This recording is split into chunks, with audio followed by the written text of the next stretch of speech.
Olá, espero que você esteja bem. Temos a oportunidade de estar juntos mais uma vez hoje à noite. Eu tenho a lição da Escola Sabatina aqui na minha mão. Esse é o nosso manual de estudo diário. Semanalmente nos reunimos aqui para poder estudar a lição da Escola Sabatina, ver o que aprendemos durante a semana. Durante toda a semana tiramos um tempinho para aprender e agora estamos aqui para rever de maneira geral o que estudamos durante esta semana.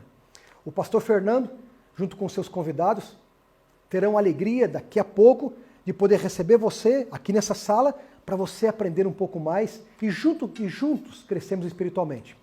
A lição da Escola Sabatina, ela é muito importante. Importante por quê? Porque ela nos conduz ao estudo da Palavra de Deus. Você, professor da Escola Sabatina, você deve animar os seus alunos a terem esse manual nas suas mãos. Você é responsável por isso, professor. O diretor é responsável pelos professores. E você, professor, é responsável pelos os alunos da sua classe. Eles não podem ficar sem a lição da Escola Sabatina. Você deve motivá-los, você deve criar algumas estratégias para que eles tenham a lição da Escola Sabatina.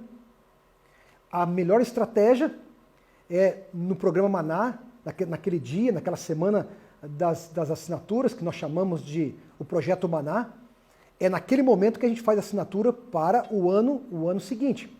Vai ser lá no mês de outubro ainda estamos um pouquinho longe, mas você pode ter a lição semanalmente, mas nada impede de você fazer a assinatura antes. É lógico que no mês de outubro vai ser uma força-tarefa, porque aí nós começamos com o primeiro trimestre de 2022. Mas por enquanto, é importante você ter. Se você não tem, vai ali na loja, vai em algum lugar, pede pela internet, ou quem sabe você também navegue aí pela internet, você vai encontrar a lição. Claro que a lição física sempre, ela parece, para nós os mais antigos, né? Ela sempre dá um pouco mais de segurança para a gente, tocar na lição, mas as coisas têm mudado, amigos. As coisas estão mudando. O importante é que você estude a lição da Escola Sabatina. Motive os seus alunos, incentive os seus alunos, desafie os seus alunos ao estudo diário. Ok? Vamos estudar a lição da Escola Sabatina então agora? Vamos convidar então o pastor Fernando, junto com todos os seus convidados, junto conosco, estudarmos mais uma vez a lição da Escola Sabatina dessa semana. Deus abençoe você, um forte abraço e vamos usufruir junto desta bênção desta noite. Olá, bem-vindo mais uma vez à nossa classe de professores, o estudo da lição da Escola Sabatina, né? E hoje, lição 6, nossa lição esse trimestre, lição maravilhosa, a promessa, falando especialmente sobre a aliança eterna de Deus. E hoje, na lição 6, nós vamos estudar sobre a descendência de Abraão e estamos de volta com a equipe das meninas, né? O pessoal já vinha pedindo, perguntando, né? Gostaram demais. Vocês viram que eu estou fazendo, né? Adorei a propaganda, pastor, isso mesmo. Somos um bloco. Mas o que eu quero dizer é o seguinte, bom, iniciando o nosso programa agora, não esquece de compartilhar o nosso link. Você que está entrando pelo Facebook ou pelo YouTube, você sabe que essa lição é feita com a sua participação, porque ao você escrever, digitar seus comentários aí no chat, você compõe aquilo que a gente fala com o que você escreve e a gente vai acompanhando aí o tempo todo. E isso faz a nossa lição, tá bom? A gente gosta da sua contribuição. E compartilha com os outros para que a gente chegue a mais pessoas também. Maravilha, eu quero de novo fazer menção aqui às nossas convidadas, né? A Ivelise, a Larissa e a Marcele, que são pessoas queridas. Aliás, eu basicamente conheci todas vocês desde que eram adolescentes, talvez até menos, viu? Eu era criança, hein, pastor? Acho que eu era criança. Pois é. Mas que bom. Gente, vamos lá, descendência de Abraão. Vou pedir para a Larissa orar para a gente começar. Por favor, Larissa. Bem, Senhor nosso Deus, Deus de Abraão, Deus de Isaac, Deus de Jacó, Deus da Ive, da Marcele, do pastor Fernando, meu e de quem nos assiste. Nós te agradecemos, porque o Senhor é um Deus bom. Esteja conosco, que teu Santo Espírito fale através de nós. Por Jesus, amém. Amém. Amém. Bom, a descendência de Abraão. E a gente, esse tema maravilhoso aqui, né? Eu vou pedir, já que a Larissa começou orando. E aí, Larissa, vamos fazer a introdução de sábado e do domingo? Vamos começar aí. O que você tem para contar para a gente? Tá, da lição aqui, a gente está falando sobre a questão da descendência de Abraão, e eu, na parte de sábado, vai falar do reloginho, né? Que tipo, o reloginho parou, todo mundo via um reloginho. Deixa eu fazer no storytelling, né? Deixa eu fazer jus à minha profissão. Havia uma cidade em que havia um relógio, em que todos passavam e se baseavam pela hora marcada por esse relógio. Tinha uma vitrine de joalheria, relojoaria, sei lá o quê. Mas enfim, o fato é que tinha um reloginho. O reloginho marcava a hora e todo mundo passou a confiar naquele reloginho que eles viam na vitrine. Só que aí, um belo dia, o relógio parou em 8h45. E aí as pessoas viram que o tempo, algumas se atrasaram, enfim, outras acharam que o tempo sobrou e tal, quando elas se deram conta de que elas confiaram numa coisa que estava errada. O relógio simplesmente parou e isso mudou, enfim, o dia delas. Porque, de novo, onde elas colocaram a confiança, ali elas depositaram também a sua agenda, a sua rotina, seus afazeres, né? E deu errado. E basicamente ele está fazendo aqui uma comparação com o povo de Israel, que era para ser essa bússola, né? Esse mediador, né? Esse relógio, tanto de tempo como de espaço, né? Esse situador das promessas, esse depositário das promessas, esse depositário da aliança de Deus com as pessoas, né? Com os seres humanos. Mas, e aí é bonito, né? Porque Deus faz uma aliança com Abraão e ele fala que em Abraão serão benditas todas as nações, né? Todas as pessoas, todas as famílias da terra. Porque, evidentemente, a gente está vendo aí nesse crescente da lição que a aliança, primeiro, ela é feita com os seres humanos, né? Ali o casal, homem e mulher, entram em aliança com Deus. Depois a gente viu lá na questão do dilúvio, né? A aliança no dilúvio com Noé, de novo ele renovando a descendência e tudo mais. E agora ele chama Abraão, mas não é uma aliança de exclusividade, de mérito ou coisa alguma desse tipo. É uma aliança de inclusão. Quando a gente fala sobre escolha, geralmente a gente fala sobre não apenas de escolher, mas de excluir outras coisas, né? E basicamente, hoje a gente funciona numa cultura de exclusividade que gera inveja. Por que aquele negócio, aquele aplicativo que ninguém nunca me convidou, eu acho que eu tô sem amigos, aquele do... Como é que chama aquele negócio chato que você fica falando de voz, blá, blá, blá? Hã? Clubhouse, não é? Clubhouse. Olha, eu também estou no Clubhouse. Nossa, como sou cool, descolado e tenho um iPhone. Dane-se agora, morro de inveja porque eu posso gravar a minha voz e você não. Desculpa, fiz aí a minha encenação. Mas é isso, tipo assim, só funcionou porque as pessoas têm inveja, entendeu? Tipo, putz, não tenho acesso a isso. E eu não tô falando de dor de cotovelo, entendeu? Que eu tenho mais o que fazer do que ficar no Clubhouse. Mas, assim, é isso, as pessoas querem acesso porque é exclusivo, e aí justamente o preço aumenta, tem toda essa coisa do mercado da inveja, né? Que funciona muito, por isso que as pessoas estão no Instagram e as clínicas estéticas estão lucrando horrores. Mas no caso do povo de Deus, do povo escolhido, eu quero fazer uma comparação. Deus me perdoe, mas me ocorreu isso. Eu gostaria de ter esse momento para apresentar a vocês a rapadura. Rapadura, vem cá, por favor. Eu vou mostrar para vocês a rapadura. Porque lendo o texto de Ezequiel 16, quando Deus vai falar da escolha do povo, gente, essa é a rapadura. Meu cão. E a rapadura tem uma história. Porque, assim, em 2019, a gente perdeu um cãozinho lindo que a minha irmã deixou para mim, que era uma Schnauzer maravilhosa, um cão de nuvens, um cão que não era um cão, era um ser lindo, companheira, boazinha, não roía mais chinelos, todas essas coisas. Melzinha se foi. E como a gente sabe como dói a perda de um bicho que a gente ama. Pois é, aí passei um tempo sem bichos e o ano passado, eu resolvi que eu queria um bicho, eu estava pronta para esse momento dos compromissos da vida. Só que eu não queria qualquer bicho, eu queria um linguicinha. Aí eu comecei a procurar, e aí o meu então namorado, hoje marido, ele falou assim, tá, Larissa, mas não vamos pegar aí um cão, tipo, que, sei lá, desses canis que, tipo, só bota o cachorro para procriar, né? Vamos pegar um cãozinho que não vai dar problema e não vai ser tratado com crueldade, essas coisas. Enfim, fiquei procurando. Vi alguns e tudo mais, mas eu gostei de um que custava, eu vou falar, custava R$ 4.500 um cachorro. Só que assim, num surto de. Só que ele era lindo, era um salsicha com barba. Então, tipo assim, era um salsicha, eu aprendi, né? Chama Dachshund de pelo duro. Então, procura na internet, é muito fofo, é tipo um cachorro sábio chinês, sabe? É muito bonito. E era um canil de criação, era uma coisa maravilhosa. Ele não ia ter problema com aquele cachorro, entendeu? Era um cachorro que você olhar assim, tipo, dá um orgulho, sabe? De ter um cachorro assim. Enfim, eu fiz um dia escondido dele, porque quando a gente vai fazer besteira, a gente sempre faz escondido, né? Num desses surtos que às vezes a gente tem de euforia, eu fui e falei assim, vou comprar esse cachorro.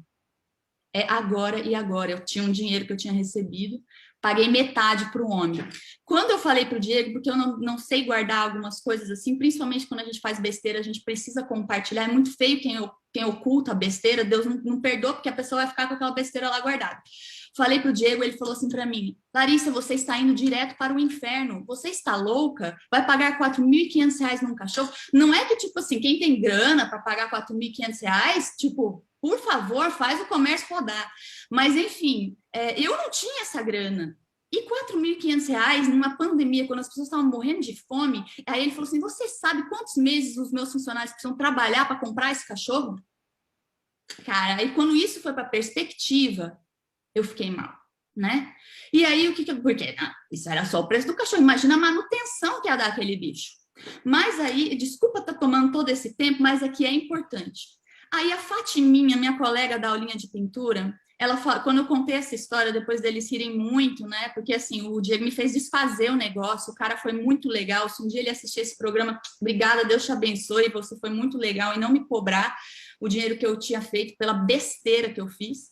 Mas assim, me devolveu o dinheiro. E aí a Fatiminha falou assim, eu tenho um cachorro para você. Ela era do maninhá do meu vizinho, não está recebendo comida, ela é tão pequenininha, ela está tão fraquinha, ela já está com 3 meses de idade, e ela não come direito, o cara não trata e tal, e ninguém quis pegar ela porque ela era a mais feinha de todos. Se vocês entrarem no meu Instagram, vocês vão ver a rapadura, tá? E aí, o que acontece? Ela me mostrou a fotinho. Aí eu fiquei pensando, gente, eu vou falar dos meus preconceitos. Eu não sou dessas que falam assim, ai, meu Deus, o cachorro vira lata, vamos, amigo não se compra, amigo se adota. Tá, é bom quando você adota, você tem um bulldog francês, se você é uma celebridade doar um bulldog francês, você vai fazer isso aí meio bonitinho. Mas não é todo mundo que tem amor pelo vira-lata, entendeu? E aí, o que acontece? Tipo, eu vi a rapadura e falei, tá, vai ser um bichinho, não é aquele sábio chinês cachorro que eu quero, mas tudo bem. Só que quando eu peguei aquela criatura, e ela veio, uma barriga de verme, minha gente, que eu nunca vi tanto verme na minha vida. Todos os tipos que eu estudei em biologia na 6ª série estavam na rapadura. Tá? E aí o que acontece? E ela era feia, o pelo dela era duro, e ela era ramelente, não tinha nem brilho no olho. E o meu pai estava aqui para piorar a situação, porque se não basta um marido, basta um pai e um marido, é muito complicado. E aí o meu pai falou assim, pegou essa criatura só para ver morrer. Isso não tem vida, Larissa, isso vai morrer, você só vai ficar mais traumatizada ainda. Mas, pastor Fernando e meninas, e pessoa que me assiste, quando eu peguei a rapadura no colo para levá-la no pet shop, porque o que tinha de carrapato nessa criatura também? Gente, você não tem noção. Levei lá, porque eu não tinha coragem de pegar todos os carrapatos, levei na minha amada Gorete, e a Gorete foi lá. Quando eu peguei ela no colo, chega a me dar uma emoção, porque aquele bicho tão indefeso se aconchegou assim. Talvez fosse a primeira vez que ela tivesse tido um amor, um cuidado, um carinho. Entende?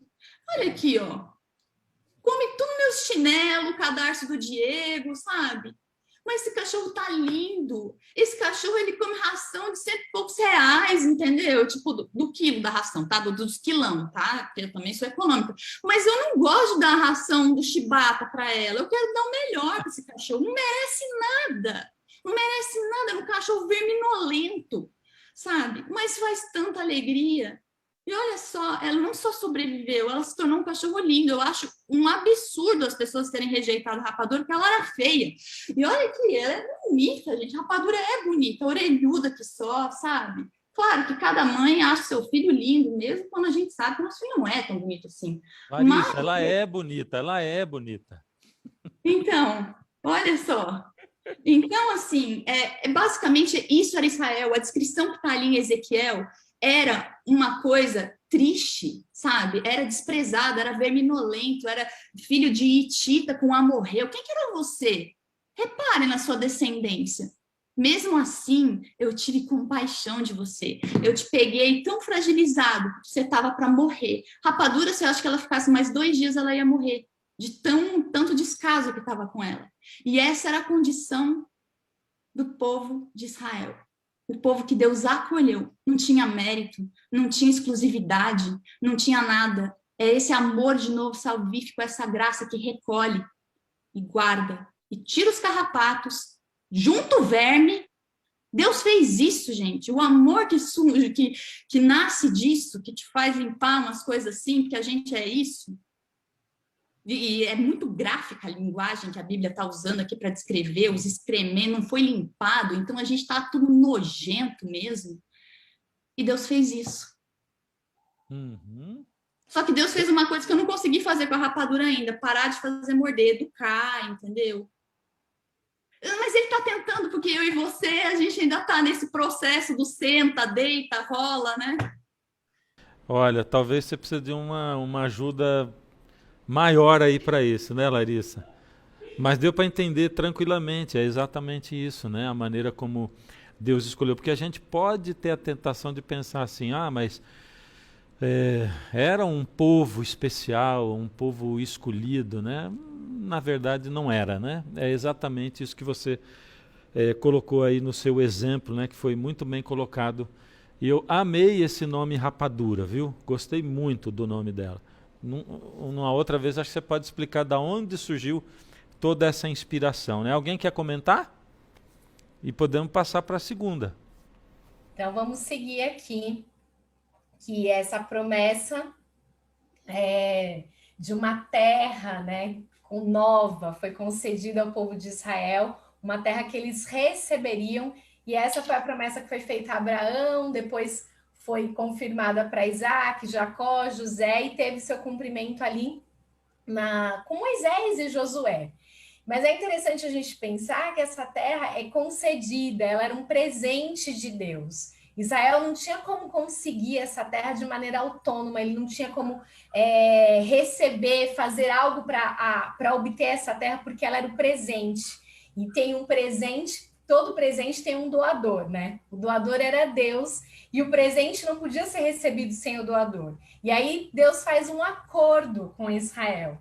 E aí eu vejo muito esse acordo, pastor, como a gente já veio falando aqui, já algumas vezes a gente tem reiterado isso, um acordo em que eu posso escolher não fazer parte, né? E Israel podia escolher também, tinha a condição de não fazer parte desse acordo, de não receber esse presente. E aí esse acordo Deus fala, olha, existe todo um caminho para que vocês andem, que através desse caminho de obediência, além de receber o presente que já é de vocês, vocês vão começar a experimentar bênçãos. Mas vocês também podem não querer esse caminho de obediência, não experimentar essas bênçãos, e aí o que vai acontecer? Vocês vão coletar as maldições a partir da desobediência de vocês, uma consequência.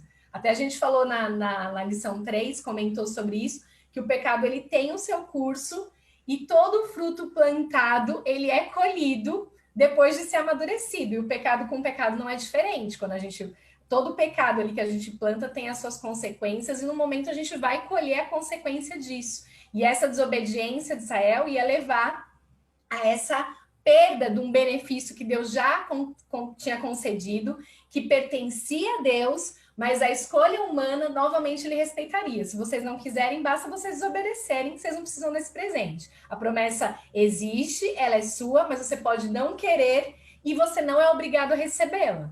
Agora, se você quiser receber, entra nesse acordo de obediência, caminha comigo, desfruta dessas bênçãos e essa terra você vai receber esse presente. E eu penso que da mesma forma é com a gente a salvação.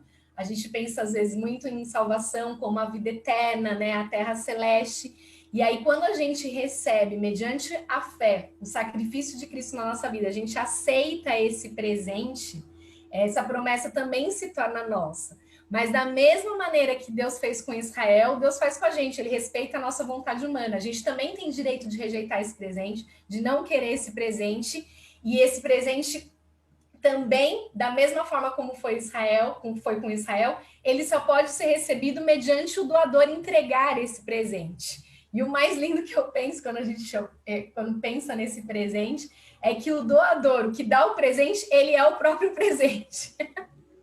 A partir do momento que eu aceito, né, esse presente, ele se torna presente comigo e em mim. Eu acho isso muito especial, assim. Ele se faz presente comigo e ele se faz presente em mim, até chegar o momento que a gente tanto aguarda, que não é simplesmente uma troca de endereço, né, de sair de uma terra ruim, cheia de pecado, de um lugar imperfeito para um lugar perfeito, de paz, de completude. Mas o principal para mim, o que sempre enche o meu coração quando eu penso nesse presente daí como vida eterna, é a eternização da presença física mesmo, sabe? De Cristo, de uma presença plena na minha vida para o resto da vida, para a eternidade. Então, ele que é o doador também é o presente. E essa junção que faz esse acordo ser tão maravilhoso. Ficou até interessante, né, em português, assim, né, o presente em termos de dádiva, né, e o presente em termos de presença também, né, como você colocou aí, né, quer dizer, o presente dele não é só a terra, né, é lindo mesmo, né, essa coisa do Apocalipse, né, quando descreve a nova terra e o trono de Deus ali, Deus presente, né, dizendo não vai precisar mais do sol, porque a presença de Deus vai promover toda essa luz, né? A iluminação de Deus presente na vida da gente para todo sempre, né? Muito fantástico isso aí. Agora, essa terra que Deus deu, eu também fico pensando como é que Deus pensou em todos os detalhes, né? Quando ele prometeu a terra para Abraão, e eu novamente volto a dizer assim, porque Deus vai mostrando para a gente como as promessas dele não são para o aqui e agora, né? São sempre para frente, às vezes para frente na nossa vida, às vezes na frente nas outras gerações e a maioria das vezes para frente na eternidade. Por quê? Deus fez a promessa para Abraão e Abraão não recebeu a terra. Quem recebeu foram os filhos dele, a geração dele, muitos anos depois, né? E Deus faz essa promessa, a promessa continua para nós e a gente aguarda uma nova terra, né? E é bom essa coisa de receber. Tem uma coisa que me deixou muito chateado um tempo atrás, foi perceber que eu teria que me preparar para viver a aposentadoria aqui na Terra. Não viver, mas me preparar. Eu espero que eu não tenha que viver muito tempo, ou quem sabe nada da aposentadoria, mas eu estou tendo que me preparar, porque ela está próxima e a gente teve que comprar um terreno para poder se preparar para construir uma casa. E a gente está no processo agora de construir. E o tempo todo Deus vai lembrando a gente assim, olha, eu estou te dando isso aqui, a oportunidade de você preparar isso aqui, mas não se apegue, porque esse lugar não é o seu lugar de habitação. Então o tempo todo é essa coisa assim, Senhor, vai ser a nossa primeira casa, se Deus quiser a primeira e última, né? E Deus está dando para a gente esse presente que vem junto com um financiamento, né? Então, é um presente assim que a gente tem que... esses dias a gente assinou o financiamento, voltamos, falei para a Maricel, puxa, nós nunca me senti tão feliz de ficar endividado, né? Estamos endividados para os próximos 20 Endividado anos. não, pastor. Endividado, tecnicamente, é aquele que deve. O senhor assumiu um compromisso. Enquanto o senhor honrar, o senhor não é devedor, hein? Nada como uma advogada para falar pela gente. Muito Nada obrigado. como Viu? conselho jurídico para acalmar o nosso coração. Isso mesmo. E aí voltamos felizes da vida e estamos aí, assumimos esse compromisso, né? Tudo isso aí descreve essa aliança, né? Você recebe um presente, tem um compromisso junto, né? Uma contrapartida desse esforço. Nós não merecemos nada, mas tem essa coisa, porque você vai se preparando para isso, uma coisa que a gente nunca teve, que a gente vai ter, né? E que Deus vai dizendo, não se apega a isso. Israel, mesma coisa, estou te dando essa terra, mas ela é só um prenúncio da terra de verdade, né? Gente, hoje é o dia das aplicações, né? Das aplicações cotidianas, né? Na nossa lição. Vamos passar de segunda para terça? E Quem parece assume? não, e parece que é assim, pastor, fica com a infeliz a notícia ruim, porque a Larissa e a Marcele ficam com amor. Aí vem eu com algumas notícias, porque aqui entre Israel e Aliança, para falar sobre quebra conjugal, ou quebra de compromisso. E eu realço que a Marcele disse que Deus é o doador e ele é o presente, e o contrato de doação nos dias atuais, pastor, ele funciona da seguinte maneira, é unilateral, é o doador, Marcele, que entrega o presente, mas ele também impõe as condições. E nós dizemos que no mundo jurídico, o doador é que determina o que ele doa, como doa e a quem ele doa. Então, ele estabelece os parâmetros. Então, Deus é amor e Deus também convida, como convidou Israel e nos convida a fazermos parte desta aliança, mas ele impõe algumas instruções.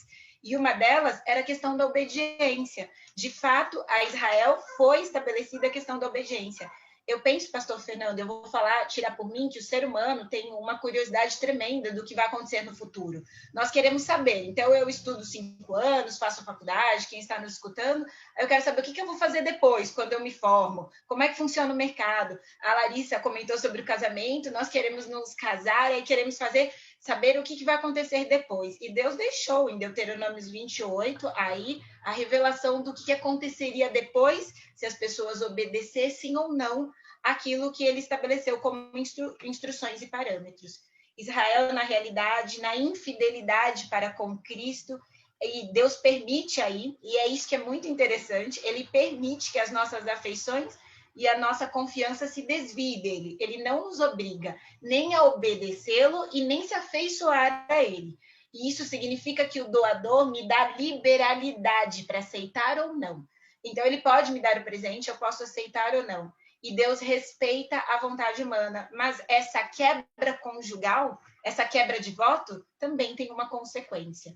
E Israel, na realidade, na dureza de coração, na realidade, e nós percebemos isso com Noé, com a história como um todo, percebemos que Israel a todo instante passa por uma sazonalidade no relacionamento com Cristo e não numa fidelidade. Um momento Israel está num padrão repetido de apostasia. Depois Israel resolve obedecer. Aí é seguido por juízos divinos. Aí se arrepende e passa por um período de obediência. Então nós não temos aí uma permanência. Então se faz uma analogia desse acordo que Deus tem com Israel. Uma analogia se faz à questão do casamento. Sabe, pastor Fernando, Larissa, Marcele, no Código Civil atual, que regulamenta as relações familiares, nós temos um artigo que estabelece os deveres conjugais, pastor. Então, as pessoas que se casam, diz lá o artigo 1521 do Código, falando que quem se casa está obrigado a dar assistência material e imaterial, está obrigado a ser leal. A lealdade é uma obrigação do casamento. E está escrito na lei humana a questão da fidelidade, Larissa, vem expressa, dizendo que quem se casa, um dos deveres do matrimônio é a lealdade, é a questão do respeito. Quer dizer, nós, como seres humanos, quando nos relacionamos, desejamos lealdade, fidelidade, respeito e assistência.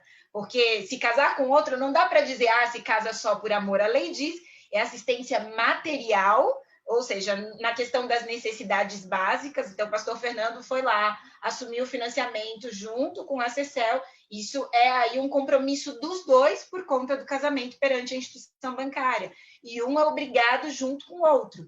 E temos também a chamada assistência imaterial nos relacionamentos matrimoniais. Ou seja, quando eu precisar de suporte emocional, quando eu estiver desanimada, é isso que é assistência material.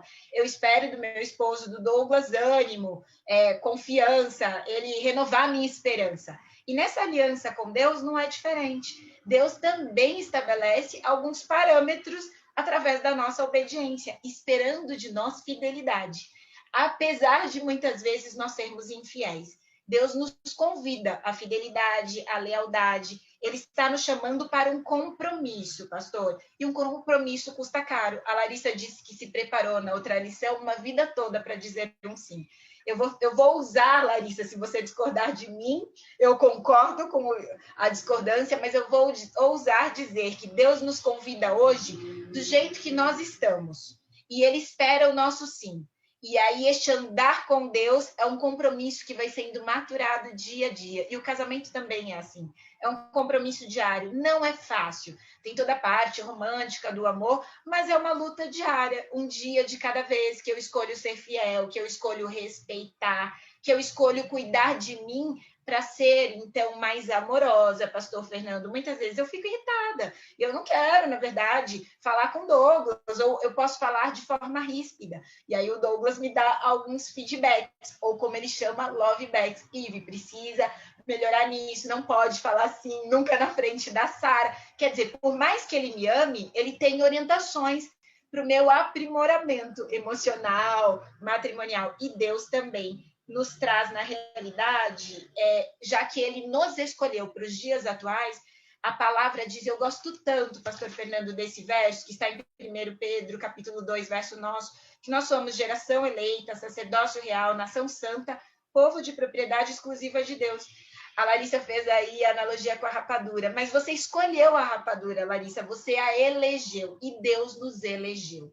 O motivo da eleição é um ato misterioso do amor de Deus, não é isso que eu devo contestar, mas Deus nos escolheu. E ao nos escolher, ele nos deixa, então, responsáveis para que nós sejamos espetáculo para o mundo. Isso quer dizer que o Senhor põe em nós a luz do mundo. Então, não é um ensaio para brilhar, não. Diz aí, na verdade, que o ensaio, o convite, é que se o nosso coração estiver iluminado, as pessoas perceberão que nós servimos a Cristo. Não é ensaiar, é escolher servir, é entender que esse convite para a obediência traz instruções, sim, e deveres da nossa parte em relação a este acordo. Não porque eu mereço, mas é porque eu aceito. Então, eu não vivo mais como eu estava. E ao aceitar ser elegida por Cristo, aceito essa eleição, então eu mudo de comportamento, eu mudo a minha forma de viver, e aonde eu estou, eu faço diferença, e as pessoas enxergam esta luz. Então, eu vejo, pastor, que essa questão de Israel e aliança tem uma sazonalidade nesse compromisso, não da parte de Deus, mas do povo, e trazendo para os dias atuais é a mesma coisa.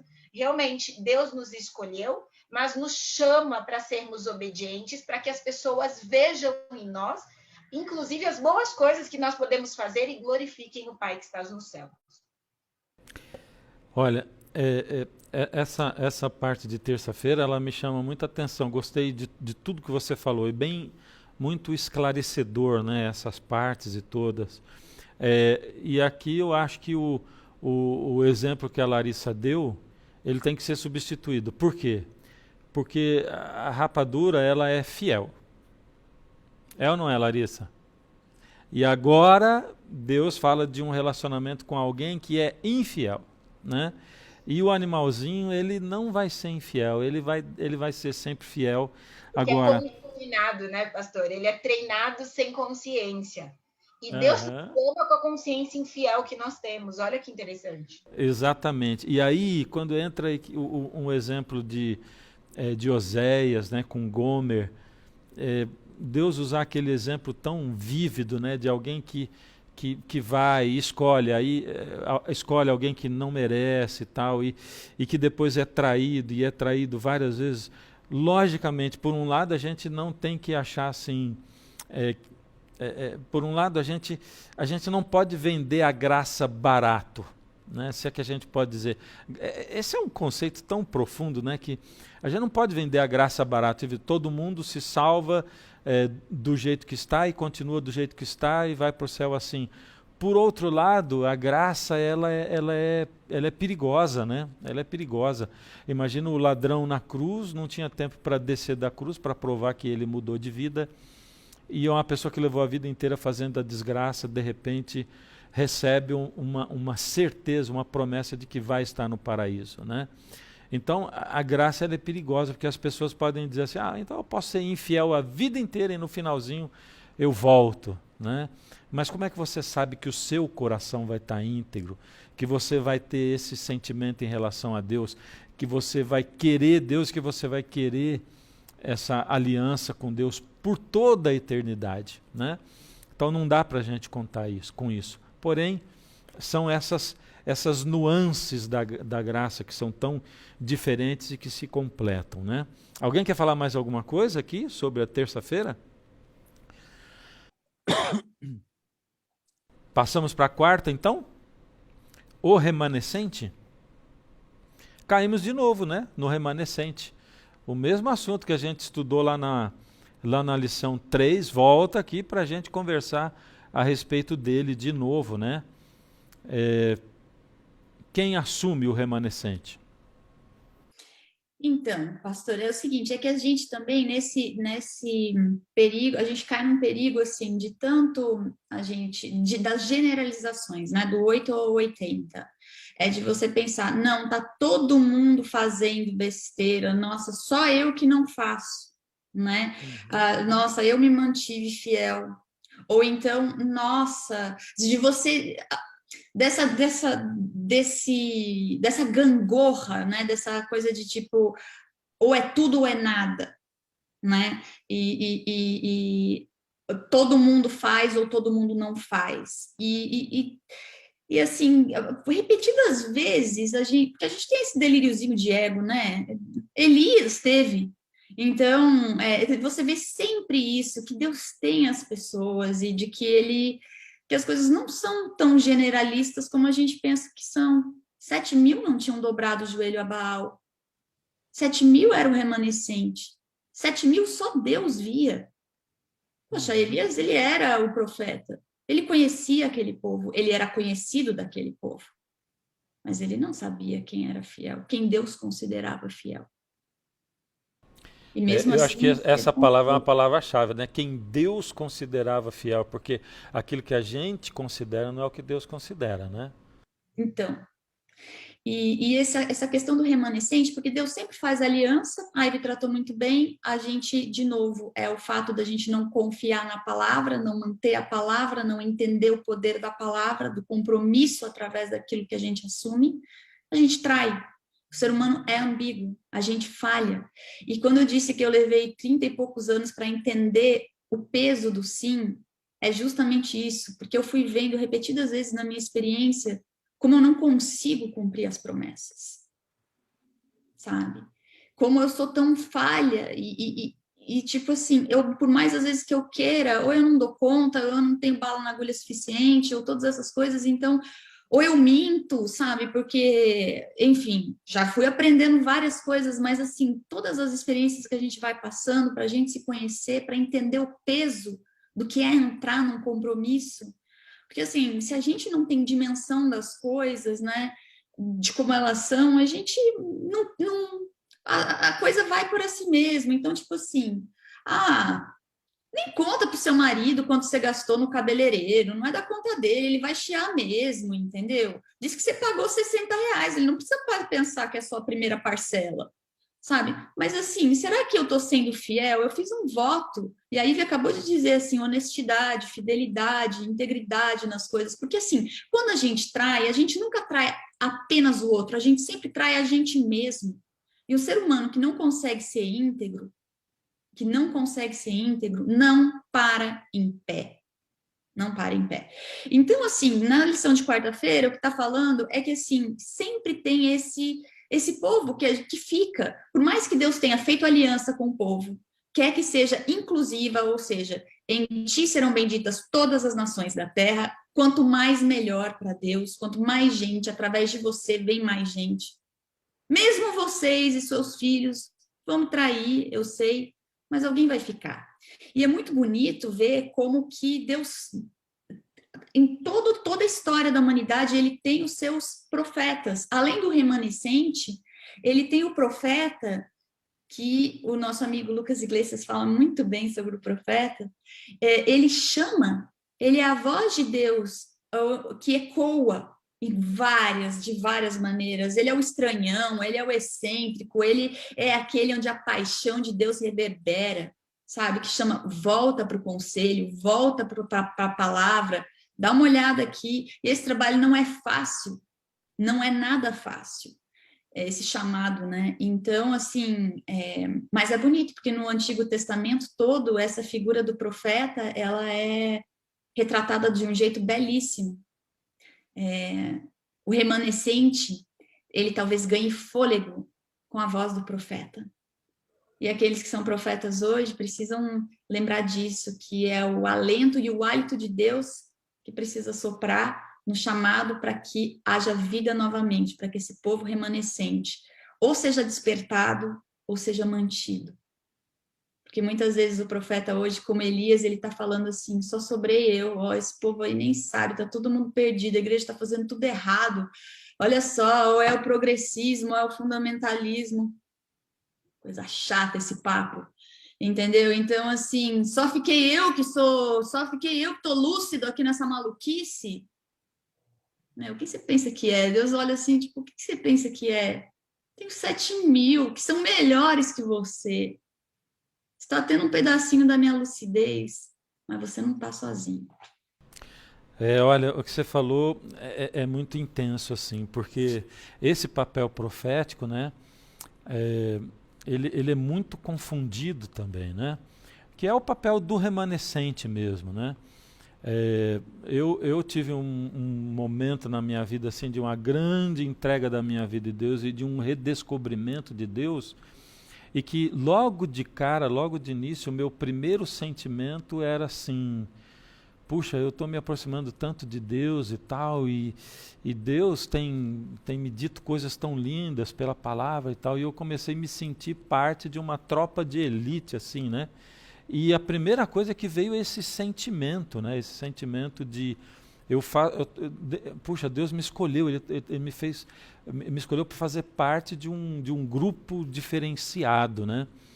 E eu até já contei aqui, né? Mas eu fui num sábado numa igreja e aí o pregador foi pregar.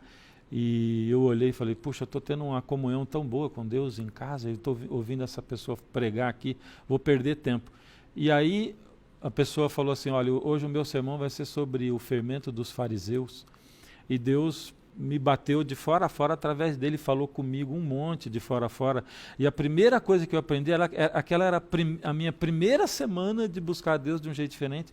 E Deus falou assim, o primeiro erro e o primeiro sinal de que você está entrando para um grupo separatista, ou que você é você se achar melhor que os outros e se achar parte da tropa de elite. Ser remanescente não é isso, até porque o papel profético, a gente vê sim um Jeremias falando de juízo, né, um Isaías falando de juízo, mas a gente vê o Paulo, por exemplo, falando de graça e explicando que a graça, a abrangência, falando de um ministério, que esse papel de remanescente que era de Israel se espalha agora para os gentios e para todas as nações. Então, o que é o papel profético nesse momento no qual eu vivo, né?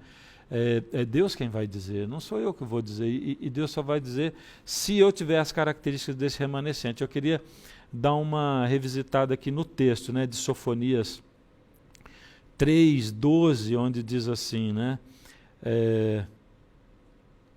mas deixarei no meio de ti um povo modesto, humilde, que confia no nome do Senhor, os restantes de Israel, né? Então, um povo modesto, um povo humilde. Essa é a primeira característica, né? Eu acho que essa é uma coisa muito importante para a gente se perguntar. como é que está a minha relação com a modéstia e com a humildade, né? Porque isso é o que os sacerdotes e os religiosos lá de Israel não tinham, né? Quando Jesus veio. Ele diz assim: os restantes de Israel não cometerão iniquidade, pecado, nem proferirão mentira, e na sua boca não se achará língua enganosa. E aqui um monte de gente se apega. Então, esse é o povo que não vai pecar, né? Deus está dizendo assim que vai ser um povo diferenciado. Por quê? E ele explica, ele diz, por quê? Porque serão apacentados, deitar-se-ão e não haverá quem os espante. Ou seja, eles são totalmente dependentes de Deus, é Deus quem opera, né? A primeira característica do remanescente é que ele é o remanescente da graça, é Deus quem opera essa graça, né?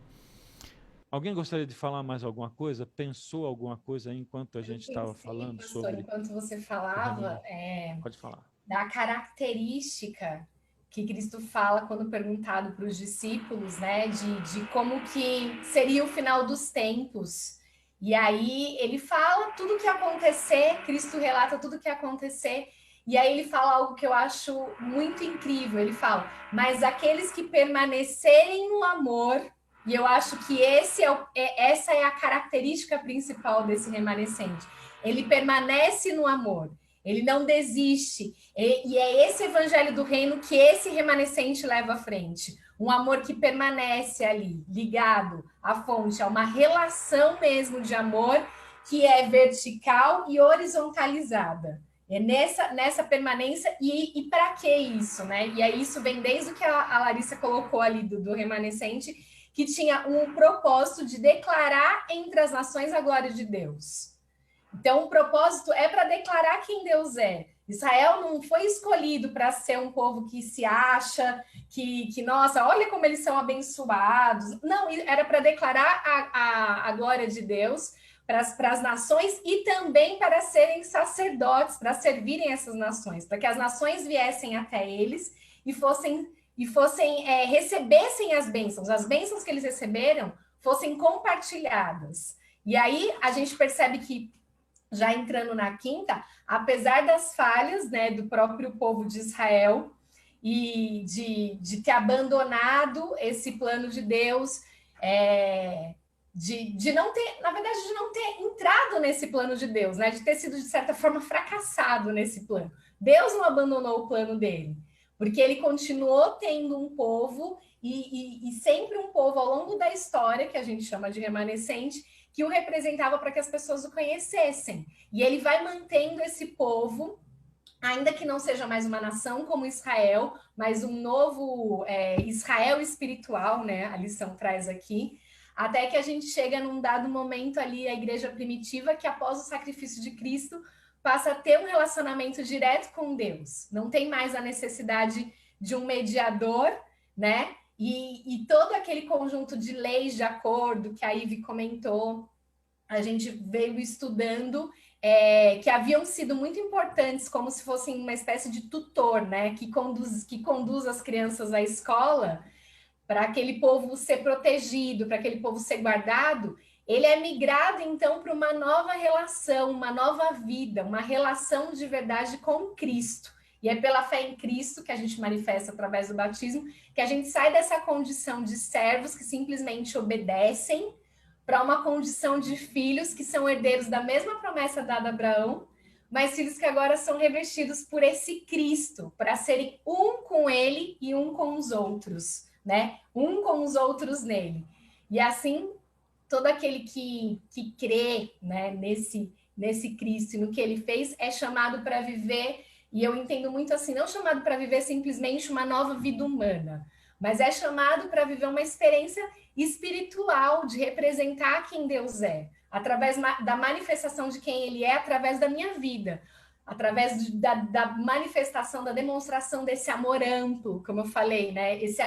Quem permanece no amor, vive esse amor profundo, esse amor que não depende de condições do que o outro me entrega, mas é um amor que está disposto sempre a quebrar barreiras, a derrubar muros de separação, a promover reconciliação e restauração. E aí eu volto na missão, né, pastor? Você sabe que eu sou apaixonada por isso. Manda ver na missão.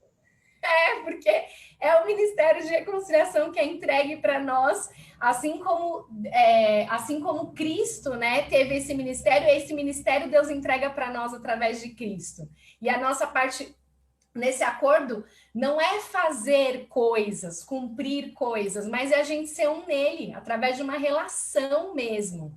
Não com interesse simplesmente, porque a gente tem sim, a gente tem essa esperança, a gente tem essa convicção de que a gente vai vai herdar a vida eterna, né? De que a gente vai ter essa mudança de endereço, de um lugar de treva para um lugar de perfeição, mas porque isso também é consequência, sabe? Consequência para que como eu recebi esse amor, eu fui restaurada por esse amor, eu fui libertada por esse amor, eu vivo esse amor sendo manifesto na minha vida, nas relações, e assim eu não privo as pessoas de conhecer quem Deus é, de sentir quem Deus é através da minha própria experiência.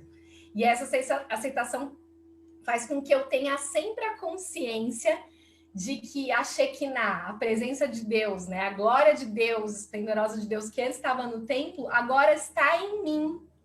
Essa Shekinah que marcava a linhagem de Israel, da presença constante de Deus com ele, agora ela está em mim, e não apenas habita em mim, mas ela também está no meu irmão, nas pessoas com as quais eu cruzo. Por mais destituídas que essas pessoas aparentam estar da glória de Deus, dessa Shekinah, existe a centelha de Deus ali nessa pessoa.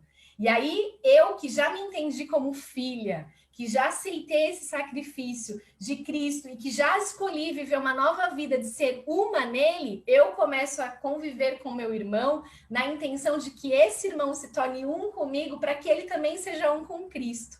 Então, eu acho que essa lógica do evangelho que é muito incrível, é de recebimento e sempre de entrega. É o que eu recebi, é o que eu entrego para o meu próximo, na certeza de que Deus também está nele, não como num papel de arrogância, de que eu tenho algo para te entregar porque eu sou superior. Não, eu sou simplesmente canal para revelar quem já está aí em você e que talvez você não enxergue.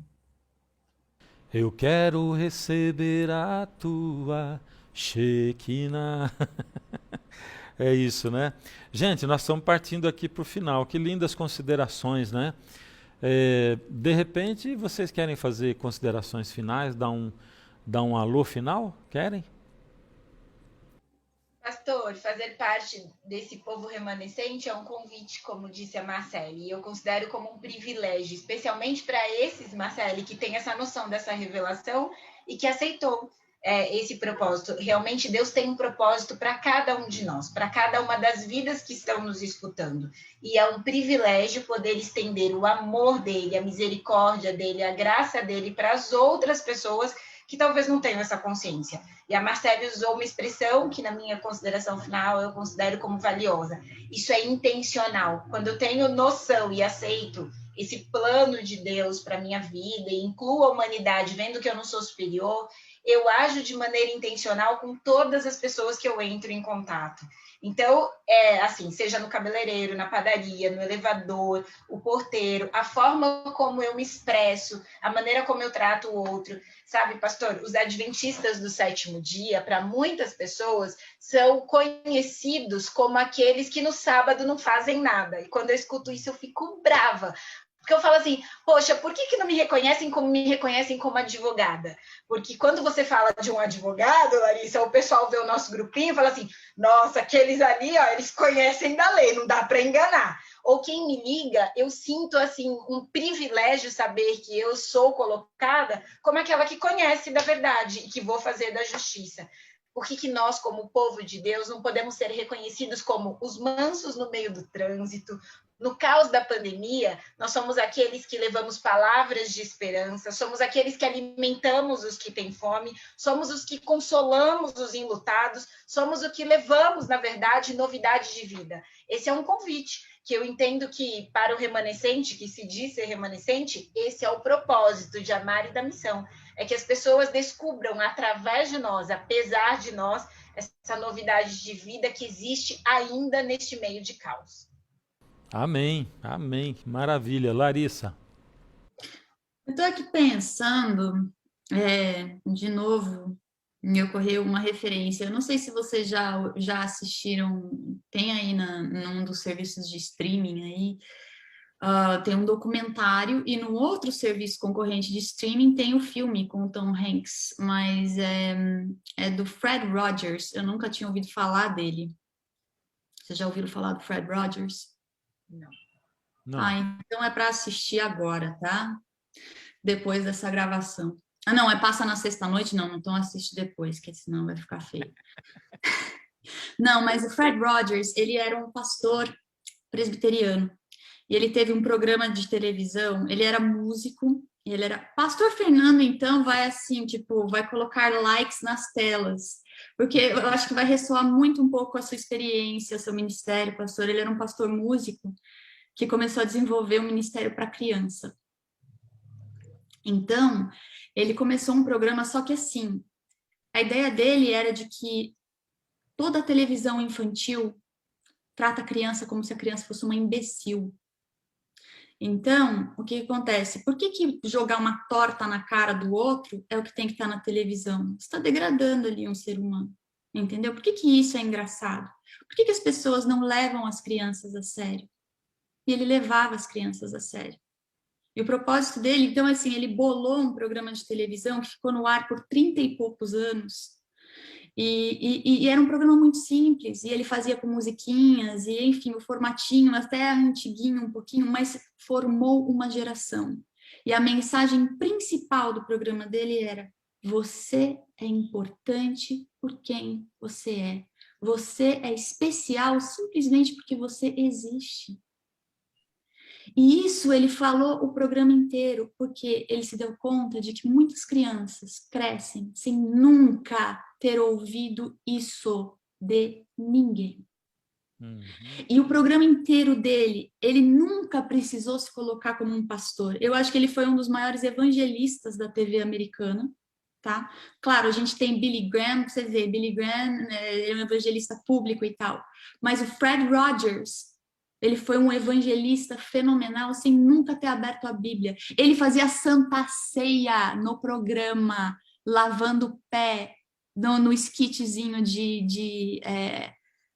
enfim, na pecinha que ele tinha lá, ele tinha uma vilinha que ele fazia, assim, sabe? E profundo as coisas. Gente, documentário é de chorar. Eu chorei horrores vendo como que é possível ainda ter um remanescente que vive e não fala, sabe? Porque a gente fala muito, mas a gente vive quase nada. E não é viver uma vida postiça, beleza, agora eu tenho um conjunto de regras e tal, e eu vou saber. Não, é viver porque a pessoa é aquilo. Um dos figurantes, enfim, um dos atores que trabalhava com ele era homossexual, e ele era negro. E, quer dizer, ele é negro, né? O Fred Rogers já faleceu, esse não, e ele dá o depoimento dele.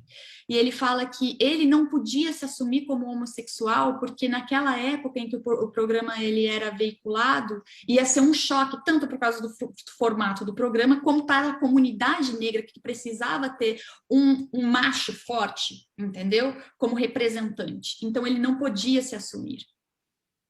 O Fred Rogers nunca discriminou ele, nunca foi um empecilho.